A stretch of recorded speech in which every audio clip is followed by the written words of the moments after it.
The United States and China have reached an agreement to significantly reduce the high tariffs they had imposed on each other, marking a temporary de-escalation in their ongoing trade conflict.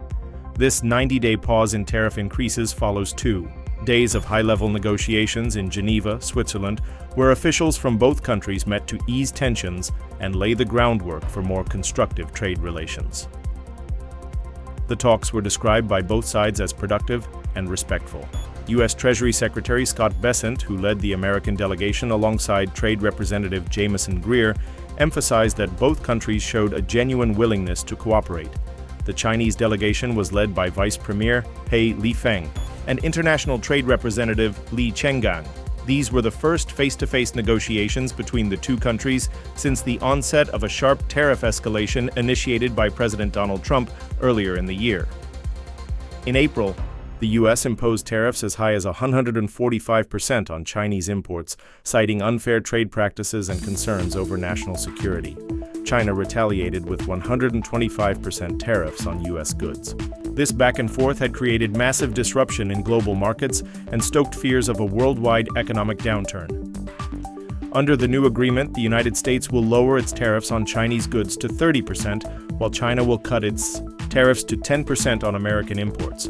This substantial rollback is seen as a step toward rebuilding mutual trust and reducing economic volatility. In a joint statement, both countries emphasized the importance of continued communication and cooperation. They acknowledged the significance of their trade relationship not only to their own economies but to the stability of the global economy as a whole. The announcement has already had a positive effect on global markets.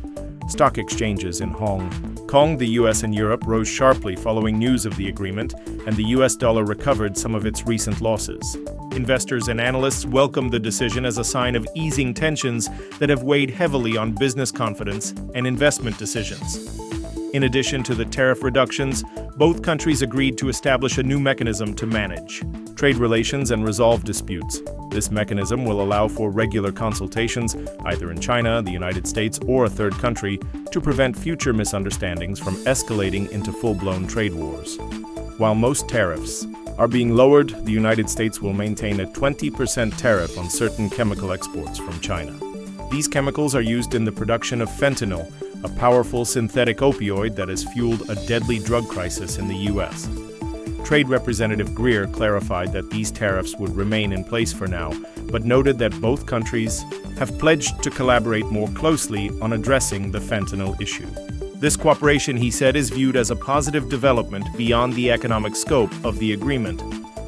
In Geneva, Scott Bessent remarked that the agreement not only reduces tariffs, but also helps re-establish a framework for dialogue and avoids what he described as a near embargo between the two powers. He stated that if such a mechanism had been in place earlier, much of the damage caused since early April could have been avoided. China's Ministry of Commerce echoed this sentiment, calling the talks a sign of substantial progress. The ministry said the outcome serves the interests of both nations and the global economy, and expressed hope that Washington would continue to move away from unilateral actions in favor of negotiated solutions. It also confirmed that future consultations could be held on a rolling basis, either regularly or as needed. Economic experts in China praised the results of the Geneva meeting. Zhu Weijiang, the president and chief economist at Pinpoint Asset Management, described the outcome as a success for Beijing. He argued that China's firm negotiating stance ultimately led to a significant reduction in tariffs without requiring major concessions. Wang Wen, dean of the Chongyang Institute for Financial Studies at Renmin University, said the agreement surpassed expectations and marked the most meaningful reduction in trade tensions since the global tariff conflict began. However, he cautioned that the situation remains fragile and warned that the dispute could reignite if there is no progress over the next 3 months. The Geneva negotiations follow closely on the heels of a separate trade agreement signed between the United States and the United Kingdom, the first such deal under the Trump administration's new trade strategy. That deal, combined with the progress made with China, suggests a shift toward more active and bilateral trade engagement by Washington. Ngozi Okonjo-Iweala, Director General of the World Trade Organization, praised the Geneva talks, calling them a vital step forward at a time of heightened global uncertainty. She highlighted the importance of the agreement not only for the US and China, but also for the rest of the world, especially developing economies that have been impacted by the volatility in trade flows. As part of the Geneva deal, China has also agreed to suspend or withdraw certain non-tariff countermeasures against the US. This includes halting regulations and barriers that had been introduced in retaliation for earlier American actions. For now, both countries have signaled their desire to move forward based on mutual benefit and respect, rather than confrontation.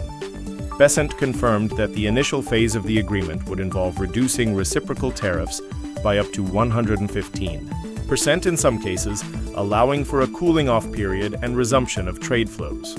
He emphasized that neither side wants to be decoupled, a reference to concerns that the world's two largest economies could permanently split in terms of trade, technology, and finance.